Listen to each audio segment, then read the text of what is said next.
नमस्कार, देवभूमि समाचार देख रहे हैं आप। आपके साथ मैं हूं स्वीटी दीक्षित। बुलेटिन की शुरुआत करेंगे अहम जानकारी के साथ। देहरादून रेलवे स्टेशन पर पहुंची है वंदे भारत ट्रेन। 25 मई को देहरादून में सीएम धामी ट्रेन को दिखाएंगे हरी झंडी। पीएम मोदी ने राज्य को दी है वंदे भारत ट्रेन की सौगात। देहरादून से दिल्ली के बीच चलेगी वंदे भारत ट्रेन। तो अहम जानकारी अब तक पहुंचा रहे हैं कि देहरादून को अब एक और वंदे भारत ट्रेन की सौगात मिलने जा रही है। पीएम मोदी ने राज्य को दी है वंदे भारत ट्रेन की सौगात। और बता दें कि देहरादून से दिल्ली के बीच ये वंदे भारत ट्रेन चलने वाली है, जिसको सीएम हरी झंडी दिखाकर रवाना करेंगे। तो देहरादून रेलवे स्टेशन पर पहुंची है वंदे भारत ट्रेन। और जानकारी दे दें कि 25 मई को सीएम धामी ट्रेन को दिखाएंगे हरी झंडी। और एक और बड़ी सौगात, एक और ट्रेन की सौगात, वंदे भारत ट्रेन की सौगात पीएम मोदी ने राज्यों को दी है। और ऐसे में कई बड़ी सौगात लगातार देते आए हैं और एक और बड़ी सौगात वंदे भारत एक्सप्रेस की राज्यों को मिल चुकी है। 25 मई का वो दिन बताया जा रहा है, वो तारीख बताई जा रही है जब सीएम धामी इसको हरी झंडी दिखाकर रवाना करेंगे। तो देहरादून से दिल्ली के बीच ये ट्रेन चलेगी। देहरादून रेलवे स्टेशन पर पहुंची है वंदे भारत ट्रेन और इसकी तस्वीरें आप तक पहुंचा रहे हैं। रेलवे स्टेशन पर पहुंची है वंदे भारत ट्रेन। 25 मई को सीएम धामी ट्रेन को दिखाएंगे हरी झंडी। 25 मई का वो दिन है जब इसको रवाना किया जाएगा। और बता दें, दिल्ली टू देहरादून चलेगी ये ट्रेन। पीएम मोदी ने राज्यों को दी है वंदे भारत ट्रेन की सौगात।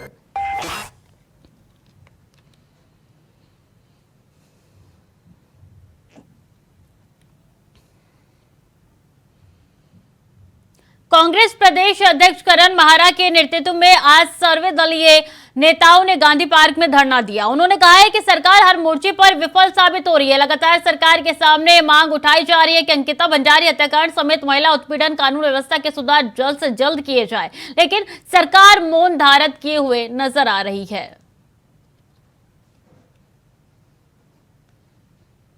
राज कर रही है। बहुत बड़े बड़े वादे करके जो सरकार आई थी, बेरोजगारी हटाएंगे, बुलेट ट्रेन लाएंगे, स्मार्ट सिटीज बनाएंगे, रुपये को मजबूत करेंगे, डॉलर को कम करेंगे, महिलाओं की सुरक्षा की बात जिंदगी थी। आज जंतर मंतर पे 1 महीना हो गया हमारी बहनों को, बेटियों को, जो राष्ट्र का गौरव है, जो गोल्ड मेडल लेके आए, जो पद्मश्री अवार्ड से सम्मानित है, वो एक मंत्री और सांसद के खिलाफ कह रहे हैं, लेकिन उनके खिलाफ कोई कार्रवाई नहीं हो रही है। और देहरादून के गांधी पार्क में कांग्रेस ने महिला उत्पीड़न के विरोध में सर्वदलीय धरना प्रदर्शन किए जाने को लेकर बीजेपी ने पलटवार किया है। बीजेपी प्रवक्ता विनोद सोयाल ने कहा है कि कांग्रेस की स्थिति इतनी खराब है कि उनके पदाधिकारी और कार्यकर्ता जमीनी स्तर पर काम करने को तैयार नहीं है, इसलिए कांग्रेस ने नया राग शुरू किया है। सामना कर सके। देखिए, कांग्रेस पार्टी के पास जो कुछ नेता थे वो समझ चुके हैं कि कांग्रेस का जहाज अब डूबने की कगार पर है, इसलिए वो घर बैठ चुके हैं। केवल कुछ लोग हैं जो अपनी स्वार्थ पूर्ति के लिए, उनके भी विभिन्न गुट बने हुए हैं और गुटों में बटी हुई है। सर्वदलीय वो केवल इस समय ऐसे दलों को जिनका इस राज्य के अंदर अस्तित्व नहीं है। तो कांग्रेस की स्थिति और उन सर्वदलियों की स्थिति ये है।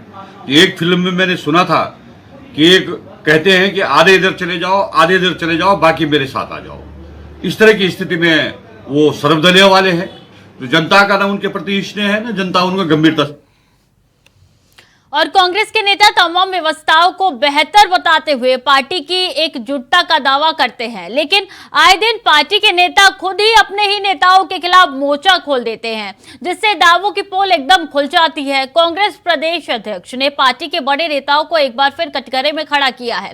कैबिनेट मंत्री प्रेमचंद अग्रवाल के मामले में पार्टी के बड़े नेताओं का मौन धारण करना कांग्रेस प्रदेश अध्यक्ष को नहीं पच रहा है। उन्होंने पार्टी के बड़े नेताओं पर तंज कसते हुए कहा है कि प्रेमचंद अग्रवाल के मामले में जब बड़े नेताओं को सरकार को घेरने की जरूरत थी तो कांग्रेस के नेता चुप्पी साधे रहे, जिससे पता चलता है कि पार्टी के कुछ नेता संगठन को कमजोर करने का काम कर रहे हैं। तो वहीं बीजेपी के प्रदेश प्रवक्ता ने कहा है कि कांग्रेस की हालत बद से बदतर होती चली जा रही है।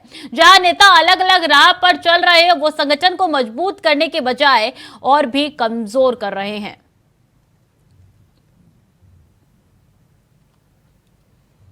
थी, अगर उन्होंने कहा है उस पर कोई बात होगी, क्योंकि ये बात मैंने भी महसूस की जब प्रेमचंद अग्रवाल वाला मामला आया और मारपीट हुई तो कई सीनियर लीडर्स ऐसे थे जिन्होंने मौन धारण कर लिया, जबकि ये इस समय बीजेपी से लड़ने का वक्त था और हो सकता है जो लोगों ने मौन धारण किया वो सब यही कर रहे हो। देखिए, कांग्रेस पार्टी में मुझे लगता है कि केवल नेता हैं और एक फिल्म शोले वाली याद आती है मुझे कि आधे इधर चले जाओ, आधे इधर चले जाओ, बाकी मेरे पीछे आ जाओ।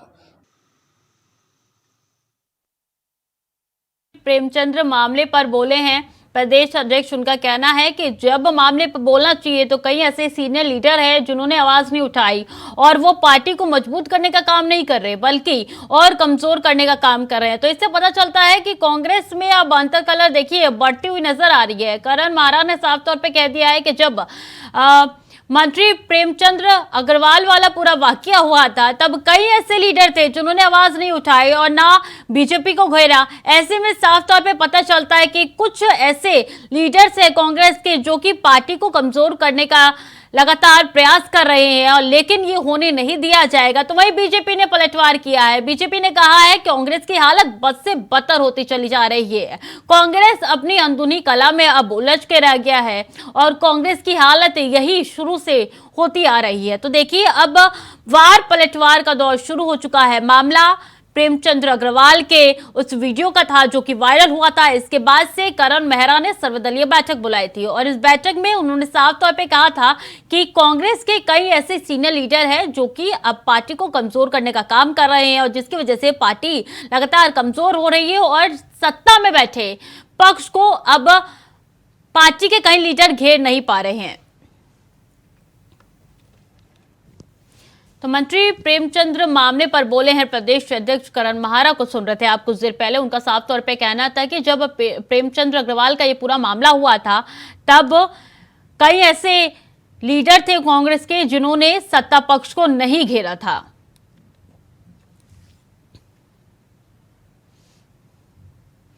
लगता है उत्तराखंड में शिक्षा विभाग लंगड़ा हो चुका है, इसलिए हर साल शिक्षा विभाग की तरफ से छात्रों को दी जाने वाले मुफ्त किताबें वक्त पर नहीं मिल पाती है और विभागीय मंत्री धन सिंह रावत दावा कर रहे हैं कि प्रदेश के सभी सरकारी स्कूलों में किताबें पहुंच चुकी है। लेकिन जब विभाग के हालात देखे तो हकीकत सामने आई।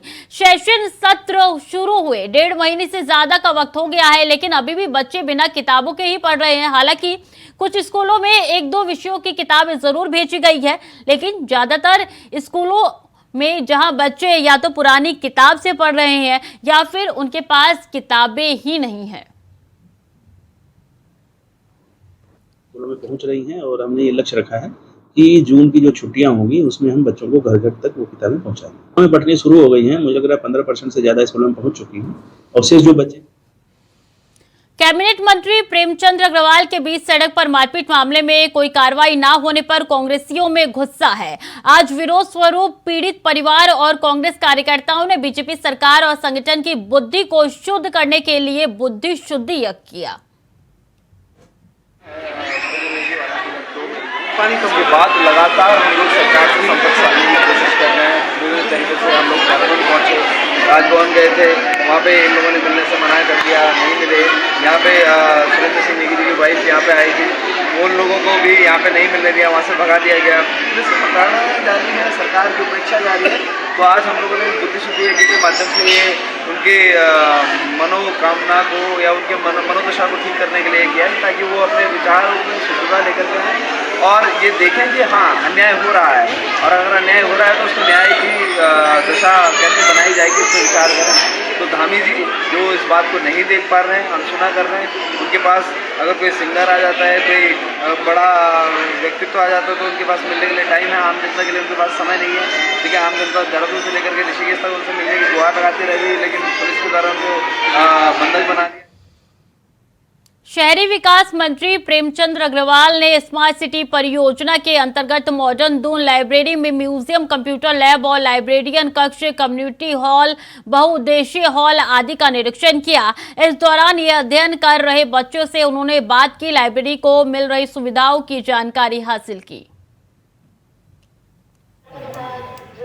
वो लाइब्रेरी की चलती है तो वो यहाँ शिफ्ट हुई। मैं देख रहा हूँ कि G+3 बिल्डिंग यहाँ बनी है, बहुत सुंदर बिल्डिंग बनी है। हर एक मंजिल पे टॉयलेट्स है, बच्चों के बैठने की व्यवस्था है, हर सेक्शन में अलग अलग उसमें रखा है। बहुत सारे बच्चे यहाँ पे आके, वास्तव में मेरे उत्तराखंड की प्रतिभाएं तो बहुत है, वो यहाँ जब आके बैठती है तो मन खुश होता है कि जिस मकसद के लिए हमने ये लाइब्रेरी की बिल्डिंग बनाई, ये उनके लिए काम आ रही है। और मैं बधाई दे रहा हूँ संचालकों को भी कि उन्होंने बड़े अच्छे ढंग से इसको रखा है। लास्ट में संग्रहालय भी बनाया है और उसमें हर तरह की हमारी जो सांस्कृतिक चीज़ें हैं उसमें दर्शाया गया है। महात्मा गांधी जी जो हमारे राष्ट्रपिता हैं उनके चित्रों को भी दर्शाया गया है। यानी कि हर तरह से इस बिल्डिंग को सुंदर ढंग से समेटने का काम किया है। मैं ये मान के चल रहा हूँ आने वाले टाइम पे बच्चों के लिए, प्रतिभावान छात्र छात्राओं के लिए, आम नागरिकों के लिए जो साहित्य से जुड़े हैं, जो किताबों को बहुत ज़्यादा जिससे ज्ञान प्राप्त करना चाहते हैं, उनके लिए ये जो लाइब्रेरी मील का मतलब। उत्तराखंड सरकार के विभागों के राजस्व बढ़ाने को लेकर मंगलवार को मुख्यमंत्री पुष्कर सिंह धामी ने महत्वपूर्ण बैठक ली। सचिवालय में आयोजित बैठक में वित्त मंत्री प्रेमचंद अग्रवाल, सभी संबंधित विभागों के सचिव मौजूद रहे। मुख्यमंत्री पुष्कर सिंह धामी की अध्यक्षता में इस बैठक में आबकारी विभाग, राजस्व विभाग, वन विभाग, खनन विभाग, राज्य कर विभाग, परिवहन विभाग जैसे प्रमुख राजस्व देने वाले विभाग मौजूद रहे। देखिए, जिस प्रकार से माननीय मुख्यमंत्री जी संजीदा हैं, लगातार हमारे उत्तराखंड का राजस्व कैसे बढ़े, और समय समय में मैं भी बैठ के लेता रहा हूँ और मुझे अच्छा लग रहा है कि आज माननीय मुख्यमंत्री सभी की मॉनिटरिंग कर रहे हैं, जिसमें चाहे हमारा वित्त विभाग हो, चाहे स्टैम्प का हो, चाहे ट्रांसपोर्ट का हो, एक्साइज डिपार्टमेंट का हो, और उसी प्रकार water tax, power, forest, mining, ये सभी विभागों की आज बैठक ली जाए। जौलीग्रांट एयरपोर्ट पर पारंपरिक रूप से हुए स्वागत छोलिया दल के साथ विदेशी मेहमान भी जमकर झूमे। नरेंद्र नगर में 24-25 मई को होने जा रही है G20 की बैठक। विदेशी मेहमानों के पहुंचने का सिलसिला शुरू हो चुका है। सुबह विदेशी डेलीगेट्स का एक ग्रुप जौलीग्रांट पहुंचा है। एयरपोर्ट पर पहुंचा पारंपरिक रूप से तिलक और माला पहनाकर उनका स्वागत किया गया। 5 चीन के, 5 इटली के डेलीगेट्स पहुंचे हैं और 2 बजे फ्रांस के 2 डेलीगेट्स पहुंचे हैं। तो अहम जानकारी आप तक पहुंचा रहे हैं, जहां नरेंद्र नगर में अब बैठक होने वाली है, G20 की बैठक होने वाली है। इसको लेकर तैयारियां शुरू कर दी गई थी कई दिनों पहले से। अब देखिए, कई ग्रुप के डेलीगेट्स पहुंच रहे हैं। इसमें चीन के डेलीगेट्स पहुंच चुके हैं। दोपहर 2 बजे के वक्त में भी कई डेलीगेट्स पहुंचे हैं और ऐसे में देखिए पारंपरिक नृत्य हुआ है। निर्दलीय विधायक उमेश कुमार ने खोला डीएम रुद्रप्रयाग के खिलाफ मोर्चा। ट्वीट के जरिए सरकार के सामने रखी डीएम रुद्रप्रयाग को हटाने की मांग। फोन न उठाए जाने से नाराज विधायक उमेश कुमार ने किया ट्वीट। डीएम रुद्रप्रयाग को बताया घमंडी अधिकारी। तो अहम जानकारी आप तक पहुंचा रहे हैं, जहां निर्दलीय विधायक उमेश कुमार ने खोला है मोर्चा और ये ट्वीट है उमेश कुमार का जो आपके साथ साझा कर रहे हैं। उन्होंने रुद्रप्रयाग के डीएम को घमंडी अधिकारी बताया है। सैनिक कल्याण मंत्री गणेश जोशी ने देहरादून के गुनियाल गांव में निर्माण हो रहे उत्तराखंड के पंचम धाम सैन्य धाम के निर्माण स्थल का विभाग के उच्च अधिकारियों के साथ निरीक्षण किया। सैनिक कल्याण मंत्री ने निरीक्षण के दौरान मौके पर मौजूद अधिकारियों से निर्माण कार्यों को प्रगति की जानकारी ली। अधिकारियों ने विभागीय मंत्री को अवगत कराया कि सैन्य धाम का निर्माण कार्य लगभग 50% से अधिक पूरा हो चुका है। मंत्री ने अधिकारियों का निर्माण कार्य को गुणवत्ता के साथ ही निर्माण कार्य को तेजी से करने के निर्देश दिए। सैन्य धाम मुश्किल सरकार का एक ड्रीम प्रोजेक्ट है। देश के प्रधानमंत्री नरेंद्र मोदी जी की परिकल्पना और जिसको पूरा करने का सौभाग्य मुझे प्राप्त हुआ है। हम लगातार इसकी मॉनिटरिंग कर रहे हैं। पूर्व में क्योंकि एकदम काम शुरू करना था, DPR 58 करोड़ जिनने बनाई थी, लेकिन फिर जब हमने पूरे देशों के स्मारकों का अध्ययन किया उसमें काफ़ी काम बढ़ा है, जिसकी वजह से कॉस्ट बढ़ी है, लगभग 82 करोड़ पहुँच गई है। अमर जवान ज्योति है, उसके नीचे हम अमर जवान ज्योति का काम हम शुरू करेंगे और जो शहीदों के परिवार से हम पवित्र मिट्टी लेकर आए हैं उस मिट्टी को अमर जवान ज्योति के नीचे हम डालेंगे।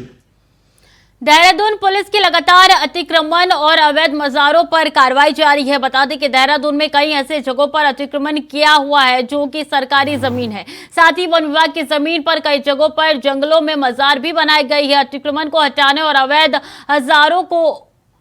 मज़ारों को तोड़ने का काम किया जा रहा है। पुलिस प्रशासन लगातार ये काम कर रही है। बच्चे वही हैं जो या तो वक्फ बोर्ड के हैं या जो आपके लोगों के अपने जगह पर हैं, है ना। हाँ, सरकारी मतलब सरकारी या किसी उस वाले सब मतलब हम लोग हटा दिया है, चाहे वन का हो चाहे किसी का भी। जोशीमठ के झाग के पास देर रात एक डंपर अनियंत्रित होकर पलट गया, जिसमें सवार वाहन चालक की मौके पर ही मौत हो गई। सूचना मिलते ही पुलिस मौके पर पहुंची और शव को कब्जे में लेकर पोस्टमार्टम के लिए भेज दिया। आगे की कार्रवाई पुलिस जुट चुकी है। शव की पहचान ब्रह्मपाल पुत्र तेजपाल निवासी हापुड़ उत्तर प्रदेश के रूप में हुई है।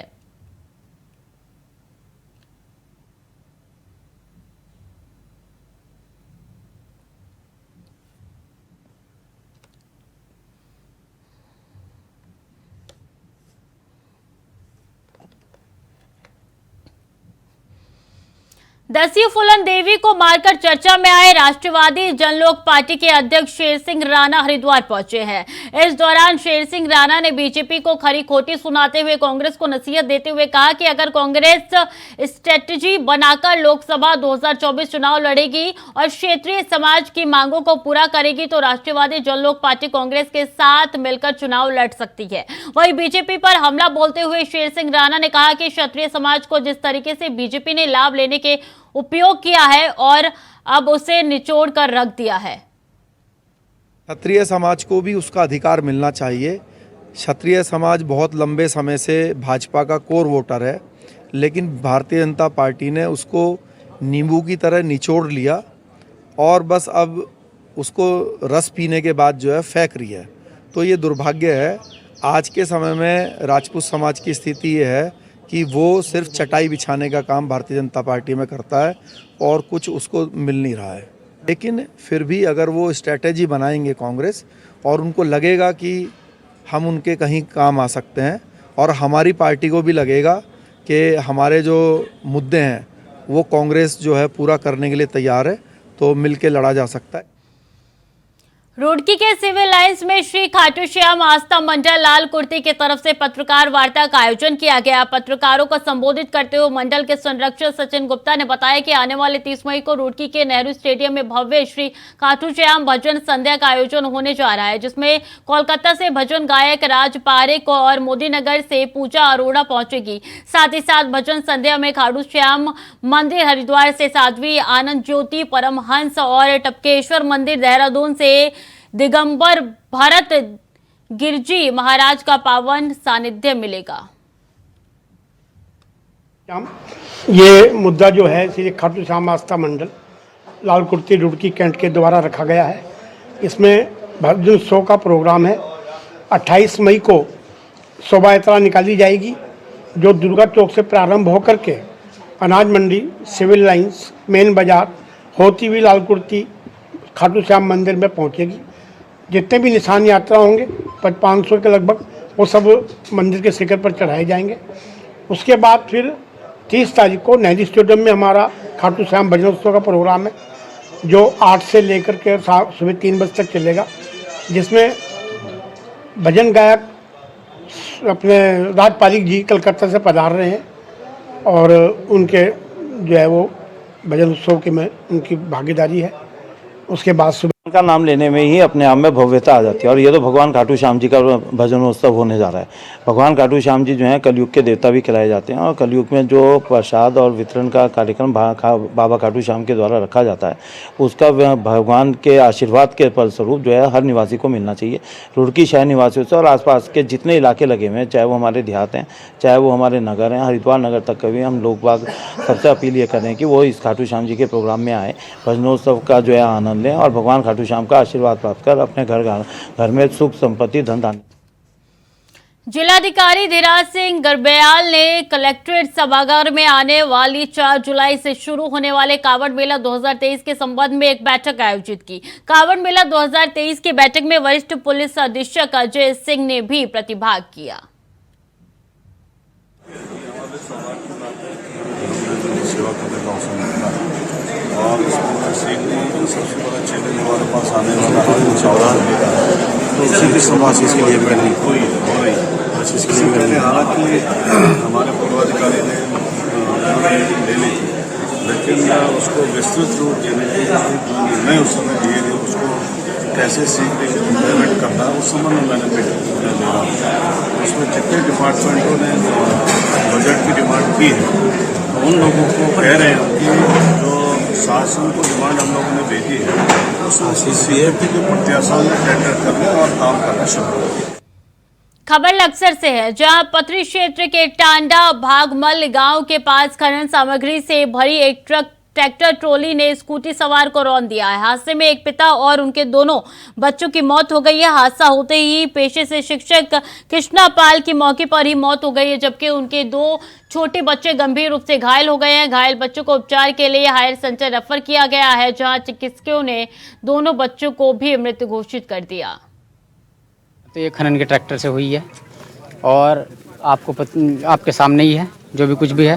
बाकी ये है कि इसमें स्कूटी पे 3 लोग सवार थे, 2 बच्चे थे, एक हमारे भाई साहब थे कृष्णकांत जी जो खुद स्कूटी चला रहे थे, और स्कूटी पूरी तरह से जो है ट्रैक्टर के अंदर घुसी पड़ी है और पूरी जो है वो अपनी साइड पे थे, बहुत धीमे चलाते थे, बहुत सज्जन व्यक्ति थे और बस एक ही बच्ची थी, उनकी बच्ची भी साथ में ही थी, तीनों बस आगे क्या एक्सीडेंट ये इधर से ट्रैक्टर लेकर जा रहे होंगे, मुझे इसका मौजूद नहीं देखा, तो ये एक्सीडेंट इनका भागते हुए हुआ होगा, ये इसका मैं ज़्यादा कुछ कह नहीं सकता साहब, लेकिन मैं मौजूद वहाँ पे बता रहा हूँ जो खनन चल रहा था। वीडियो मैंने बनाई इनकी, मैंने खुद वीडियो बनाई, मैंने इसका विरोध किया कि आप मशीन कैसे चला रहे हो। ट्रैक्टर भी हुई आया, इसकी ड्राइवर की वीडियो सब कुछ है, जो बंदा चला रहा था सर इस ट्रैक्टर को 15-16 साल का लड़का चला रहा था। प्राप्त जानकारी के अनुसार अभी 2 बच्चे और एक व्यक्ति की डेथ होना ज्ञात हुआ है, और जो आप कह रहे हैं कि यहाँ पे कार्रवाई नहीं है, कल भी कार्रवाई हुई थी जिसमें 2 स्टोन क्रशर सीज किए गए थे और जो यहाँ पे गड्ढे जो ग्रामीणों के ही खेत में किए गए हैं उनकी भी नपाई करके उस पर अर्थदंड की कार्रवाई की जा रही है। उससे पूर्व भी हम लोग लगातार राजस्व विभाग की टीम द्वारा अब तक लगभग 80 वाहनों को अवैध खनन के विरुद्ध सीज किया गया है और लगभग आधे दर्जन से ज़्यादा स्टोन क्रशर सीज कर दिए जा चुके हैं। तो यहाँ पर प्रशासन और पुलिस और खनन विभाग के द्वारा लगातार कार्रवाई की जा रही है। और बॉलीवुड अभिनेता अक्षय कुमार आज केदारनाथ धाम पहुंचे। उन्होंने दर्शन कर बाबा केदार की पूजा अर्चना की, साथ ही केदारनाथ क्षेत्र का भ्रमण भी किया। बता दें कि अक्षय कुमार अपनी फिल्म की शूटिंग के लिए इन दोनों देहरादून आए हुए हैं। मंगलवार को वो सशस्त्रधारा हेलीपैड से केदारनाथ धाम के लिए रवाना हुए, बताया जा रहा है। इसके बाद वो शूटिंग के लिए बुधवार से 2 दिन के लिए रूट की जाएंगे।